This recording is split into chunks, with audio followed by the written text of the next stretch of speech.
Assalamualaikum warahmatullahi wabarakatuh. Halo semuanya, perkenalkan nama saya Amelia Santi dengan NIM 231186206022. Saya berasal dari kelas reguler 3A dengan prodi Pendidikan Guru Sekolah Dasar dan Fakultas Pendidikan Keguruan dan Ilmu Pendidikan. Dan dosen pengampu saya yaitu Bapak Dr. Abduludin, SPDI, MPDI, dengan matkul model dan metode pembelajaran. Jadi, maksud saya membuat video ini adalah untuk memenuhi tugas dari Bapak dosen yang telah diberikan, yaitu tugas ujian tengah semester atau UTS. Nah, jadi di video ini saya akan menjawab pertanyaan yang telah Bapak berikan. Dan jangan lupa kalian simak ya. Nah, di sini saya akan menjelaskan model pembelajaran menurut beberapa para ahli.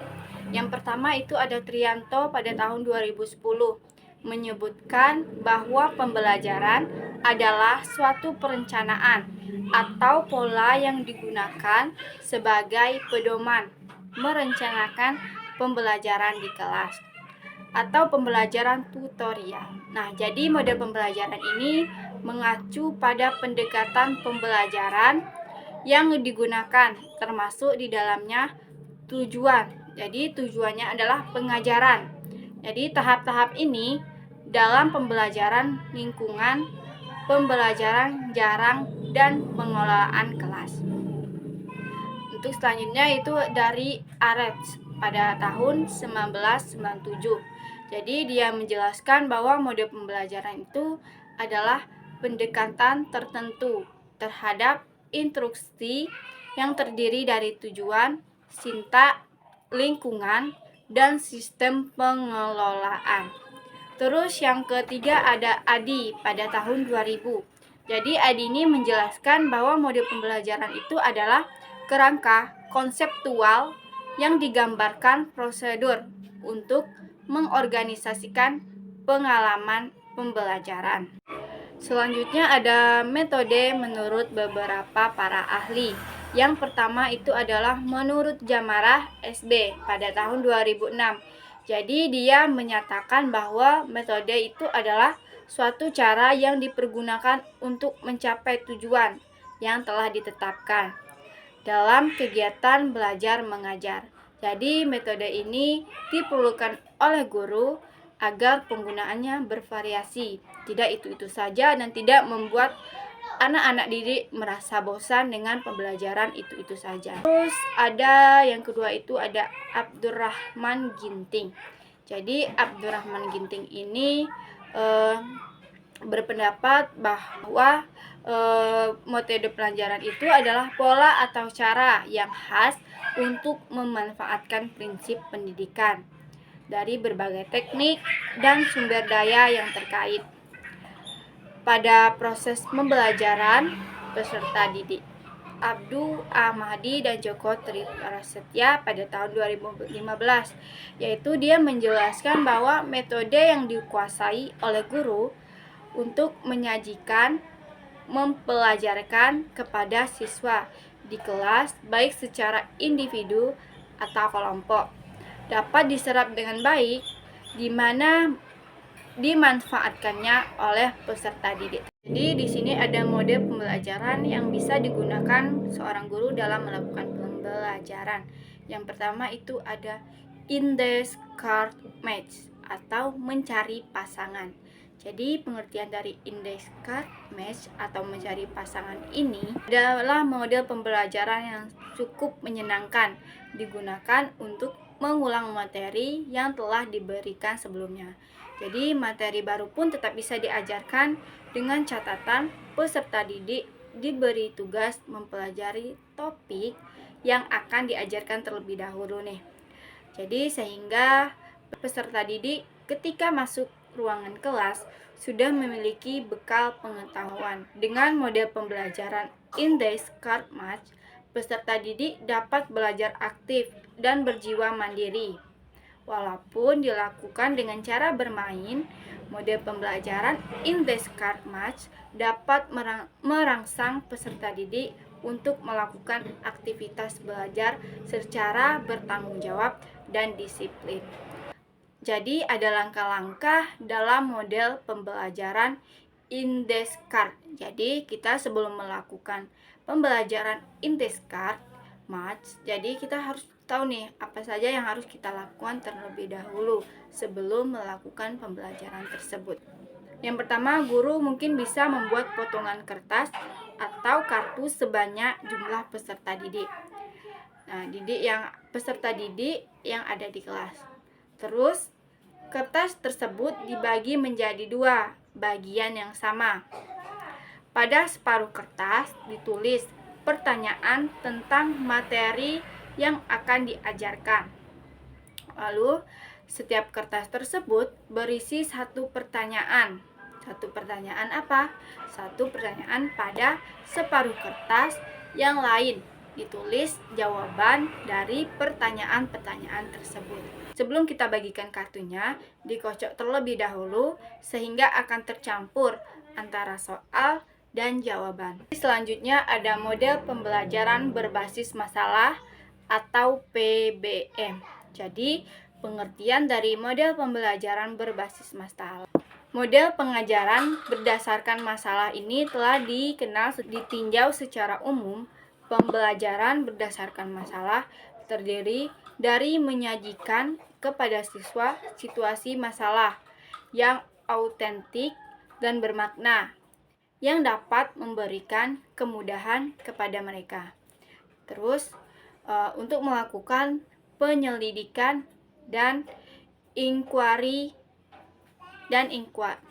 untuk melakukan penyelidikan dan inquiry. Jadi langkah-langkah yang bisa kita lakukan dalam melakukan pembelajaran berbasis masalah yaitu yang pertama itu adalah orientasi siswa kepada masalah. Jadi guru menjelaskan tujuan pembelajaran, menjelaskan logistik yang dibutuhkan untuk mengajukan fenomena atau demonstrasi atau cerita untuk memunculkan masalah. Jadi guru memotivasi siswa untuk terlibat dalam pemecahan masalah tersebut. Yang kedua ada mengorganisasikan siswa untuk membantu guru. Jadi guru membantu siswa untuk mendefinisikan dan mengorganisasikan tugas belajar yang berhubungan dengan masalah tersebut. Jadi di sini ada beberapa metode yang dapat digunakan oleh seorang guru dalam melakukan pembelajaran. Yang pertama ada brainstorming. Jadi merupakan bentuk dari pengembangan metode diskusi atau mode diskusi yang banyak dikembangkan menjadi metode pembelajaran. Salah satunya yaitu metode brainstorming, yaitu diskusi. Jadi pengertian diskusi tersebut adalah membahas suatu masalah oleh sejumlah anggota kelompok. Jadi setiap anggota kelompok bebas untuk menyumbangkan ide, saran, pendapat, atau informasi yang dimilikinya. Dan gagasan atau kritikan ya, kita bebas untuk mendapatkan hak untuk menyampaikan itu semua. Jadi untuk anggota lain juga bebas untuk menanggapi tetapi juga didukung atau bahkan tidak sepihak. Sedangkan dalam metode brainstorming, semua ide atau gagasan ditampung oleh ketua kelompok dan hasilnya tersebut akan dijadikan peta gagasan ya. Jadi hasil peta gagasan tersebut menjadi kesepakatan bersama dalam kelompok. Jadi mungkin langkah-langkah yang bisa kita gunakan seorang guru dalam melakukan metode brainstorming yaitu juga kita seorang guru harus tahu nih sebelum melakukan metode brainstorming kita juga bisa menggunakan media, gambar, atau langkah-langkah penggunaan dalam pembelajaran. Yaitu pertama itu guru membagi siswa dalam beberapa kelompok. Nah, setelah siswa terbagi dalam beberapa kelompok, kemudian setiap kelompok menentukan ketua kelompoknya. Jadi kita seorang guru memberikan kesempatan kelompok lain untuk memilih ketuanya ya, ketua kelompok tersebut. Terus guru menerangkan materi pembelajaran sebelum penerapan metode brainstorming. Sebelum menerangkan, setiap masing-masing kelompok diberikan media gambar yang sudah disediakan oleh guru dengan tema yang berbeda atau dengan judul yang berbeda, dengan pembahasan yang berbeda. Nah, setelah itu, sebelum pembelajaran berlangsung, guru harus mempersiapkan fasilitas yang mendukung agar proses pelaksanaan brainstorming-nya berjalan dengan lancar. Jadi, selanjutnya ada metode discovery learning. Jadi, metode ini adalah belajar, mencari, dan menemukan sendiri.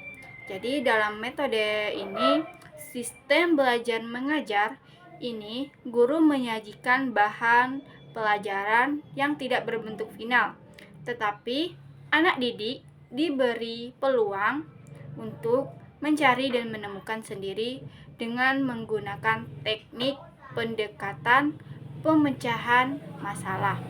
Nah, jadi secara garis besar prosedurnya adalah demikian. Prosedurnya. Jadi ini adalah langkah-langkah yang dapat kita gunakan untuk menggunakan metode pembelajaran discovery learning. Jadi langkah-langkahnya, yang pertama itu adalah identifikasi kebutuhan siswa. Jadi kita mengidentifikasi nih apa saja sih kebutuhan siswa tersebut. Yang kedua adalah seleksi pendahuluan terhadap prinsip-prinsip pengertian seperti konsep dan generalisasi pengetahuan. Yang ketiga yaitu ada seleksi bahan, problem atau tugas-tugas. Yang keempat itu ada membantu dan memperjelas tugas atau problema yang akan dipelajari, peranannya pada masing-masing siswa tersebut ya. Yang kelima, kita sebagai seorang guru harus mempersiapkan atau men-setting kelas dan alat-alat yang kita perlukan, memfasilitasi semua alat-alat yang kita perlukan saat memakai metode ini. Yang keenam, ada mengecek pemahaman siswa terhadap masalah yang akan dipecahkan dan tugas-tugas siswa ya. Kita harus mengecek nih apakah sudah selesai masalahnya dan tugas-tugas siswanya. Yang ketujuh adalah memberikan kesempatan pada siswa untuk melakukan penemuan. Jadi kita tidak boleh nih membatasi apa saja yang harus dilakukan seorang siswa. Yang kedelapan adalah membantu siswa dengan informasi atau data jika diperlukan. Jadi kita tidak perlu harus menjelaskan semuanya. Jadi biar siswa itu mencari tahu dengan sendiri, tapi kita hanya memberikan yang penting-penting saja. Lanjut untuk pertanyaan kedua ya. Jadi sistem sosial dalam konteks pendidikan merujuk pada jaringan, yaitu hubungan, nilai, norma, dan interaksi yang ada dalam lingkungan belajar. Jadi dalam sistem ini peran guru sangat penting sebagai fasilitator, pembimbing, dan pemimpin. Jadi guru juga menciptakan suasana belajar yang kondusif, menyenangkan, dan menanamkan nilai-nilai sosial, memberikan arahan, serta mengembangkan hubungan yang mendukung pembelajaran agar hasil pembelajaran tersebut juga berpengaruh terhadap murid tersebut. Nah, peran guru apa saja sih? Peran guru dalam belajar apa saja ya? Jadi, guru itu sangat banyak memiliki berbagai peran tergantung pada model pembelajaran yang diarahkan. Seperti yang pertama, guru sebagai fasilitator. Guru sebagai fasilitator itu apa? Jadi, guru itu menyediakan sumber daya yang merancang aktivitas dan memberi dukungan agar siswa dapat belajar secara mandiri dan kolaboratif. Contoh implementasinya dalam model pembelajaran discovery learning. Jadi di sini guru memberikan tugas kepada siswa untuk menemukan konsep melalui eksperimen atau studi kasus. Yang kedua, guru hanya memberikan petunjuk jika diperlukan. Kedua, sebagai mediator, guru jembatan interaksi antara siswa dengan materi pembelajaran. Jadi, alat bantu belajar atau antar siswa.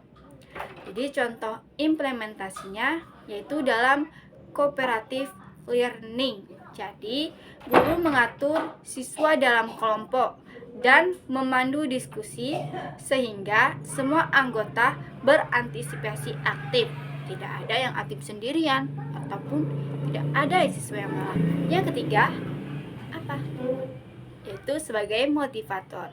Jadi, guru mendorong siswa untuk belajar dengan memotivasi mereka melalui penghargaan, pujian, atau strategi belajar yang menarik. Jangan lupa, kalian harus memuji murid kalian supaya tetap semangat. Jadi, contoh implementasinya dalam mode pembelajaran berbasis proyek atau project based learning. Jadi, guru itu memberikan umpan balik positif selama proses kerja. Jadi, boleh juga untuk menjaga semangat siswa. Yang keempat, apa ya? Sebagai evaluator. Jadi, evaluator itu adalah guru mengevaluasi proses dalam hasil belajar. Jadi, siswa itu memberikan umpan balik yang konstruktif. Contoh implementasinya apa? Jadi itu ada dalam model problem based learning. Jadi guru menilai kemampuan siswa dalam menganalisis masalah dan menyusun solusi belajar, prestasi, dan diskusi. Yang kelima, banyak banget ya. Iya, karena guru itu adalah tempat. Jadi yang kelima itu ada sebagai role model guru. Jadi memberikan contoh perilaku sosial yang baik seperti kejujuran, tanggung jawab, dan kerjasama. Contoh implementasinya itu ada dalam pembelajaran berbasis nilai. Jadi guru secara aktif menunjukkan pentingnya toleransi saat siswa belajar tentang budaya yang berbeda. Selanjutnya, pertanyaan ketiga.